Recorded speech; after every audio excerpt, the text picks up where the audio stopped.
It's week 26 of a year of wisdom. Let's get to reading.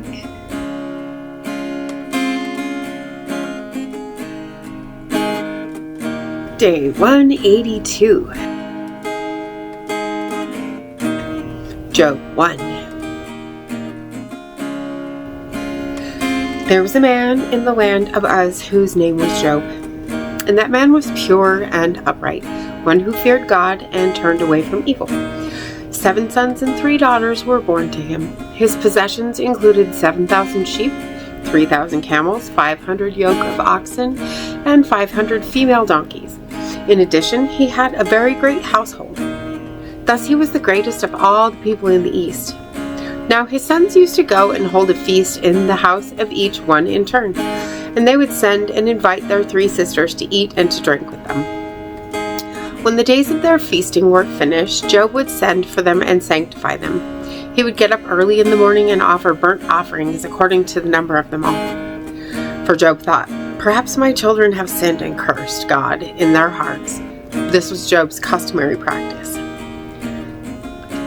Now the day came when the sons of God came to present themselves before the Lord, and Satan also arrived among them. The Lord said to Satan, "Where have you come from?" And Satan answered the Lord, "From roaming about on the earth and from walking back and forth across it." So the Lord said to Satan, "Have you considered my servant Job? There is no one like him on the earth, a pure and upright man, one who fears God and turns away from evil." Then Satan answered the Lord, "Is it for nothing that Job fears God? Have you not made a hedge around him and his household and all that he has on every side? You've blessed the work of his hands, and his livestock have increased in the land. But extend your hand and strike everything that he has, and he will no doubt curse you to your face." So the Lord said to Satan, "All right then, everything he has is in your power. Only do not extend your hand against the man himself." So Satan went out from the presence of the Lord. Now the day came when Job's sons and daughters were eating and drinking wine in their oldest brother's house.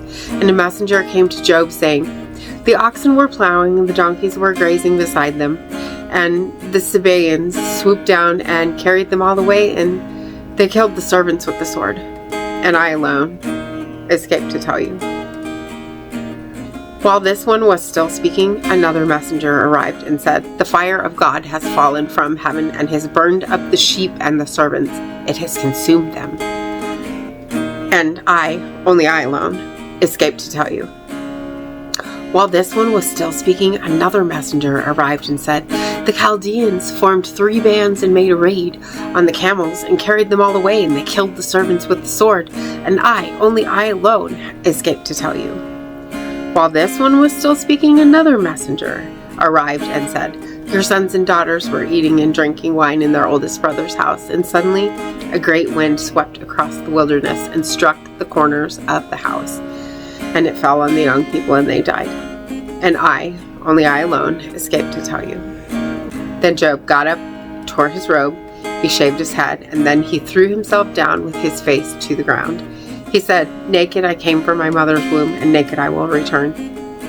The Lord gives, and the Lord takes away. May the name of the Lord be blessed." In all this Job did not sin, nor did he charge God with moral impropriety. Proverbs 1.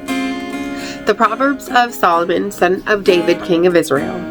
To learn wisdom and moral instruction, and to discern wise counsel, to receive moral instruction in skillful living, in righteousness, justice, and equity. To impart shrewdness to the morally naive, and a discerning plan to the young person. Let the wise also hear and gain instruction, and let the discerning acquire guidance. To discern the meaning of a proverb and a parable, the sayings of the wise and their riddles. Fearing the Lord is the beginning of moral knowledge, but fools despise wisdom and instruction. Listen, my child, to the instruction from your father, and do not forsake the teaching from your mother. For they will be like an elegant garland on your head, and like pendants around your neck. My child, if sinners try to entice you, do not consent. If they say, "Come with us, we will lie in wait to shed blood. We will ambush an innocent person capriciously. We will swallow them alive like Sheol, those full of vigor like those going down to the pit. We will seize all kinds of precious wealth. We will fill our houses with plunder. Join with us. We will all share equally in what we steal. My child, do not go down to their way. Withhold yourself from their path, for they are eager to inflict harm, and they hasten to shed blood. Surely it is futile to spread a net in plain sight of any bird. But these men lie in wait for their own blood. They ambush their own lives. Such are the ways of all who gain profit unjustly. It takes away the life of those who obtain it. Wisdom calls out in the street. She shouts loudly in the plazas. At the head of the noisy streets she calls. In the entrances of the gates in the city she utters her words. How long will you simpletons love naivety? How long will mockers delight in mockery and fools hate knowledge? If only you will respond to my rebuke, then I will pour out my thoughts to you, and I will make my words known to you. However, because I called, but you refused to listen, because I stretched out my hand, but no one paid attention, because you neglected all my advice and did not comply with my rebuke, so I myself will laugh when disaster strikes you. I will mock when what you dread comes like a whirlwind, and disaster strikes you like a devastating storm, when distressing trouble comes on you. Then they will call to me, but I will not answer. They will seek me diligently, but they will not find me, because they hated moral knowledge and did not choose to fear the Lord. They did not comply with my advice. They spurned all my rebuke. Therefore they will eat from the fruit of their way, and they will be stuffed full of their own counsel. For the waywardness of the simpletons will kill them, and the careless ease of fools will destroy them. But the one who listens to me will live in security and will be at ease from the dread of harm. Ecclesiastes 1. The words of the teacher, the son of David, king in Jerusalem. Futile, futile, laments the teacher. Absolutely futile. Everything is futile. What benefit do people get from all the effort which they expend on the earth? A generation comes and a generation goes, but the earth remains the same throughout the ages. The sun rises and the sun sets. It hurries away to a place from which it rises again. The wind goes to the south and circles around to the north. Round and round the wind goes, and on its rounds it returns. All the streams flow into the sea, but the sea is not full, and to the place where the streams flow, there they will flow again. All this monotony is tiresome. No one can bear to describe it. The eye is never satisfied with seeing, nor is the ear ever content with hearing. What exists now is what will be, and what has been done is what will be done. There is nothing truly new on earth. Is there anything about which someone can say, look at this, it is new? It was already done long ago, before our time. No one remembers the former events, nor will anyone remember the events that are yet to happen.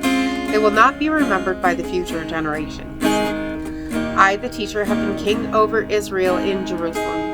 I decided to carefully and thoroughly examine all that has been accomplished on earth. I concluded God has given people a burdensome task that keeps them occupied. I reflected on everything that is accomplished by man on earth, and I concluded everything he has accomplished is futile, like chasing the wind. What is bent cannot be straightened, and what is missing cannot be supplied. I thought to myself, I've become much wiser than any of my predecessors who ruled over Jerusalem. I've acquired much wisdom and knowledge.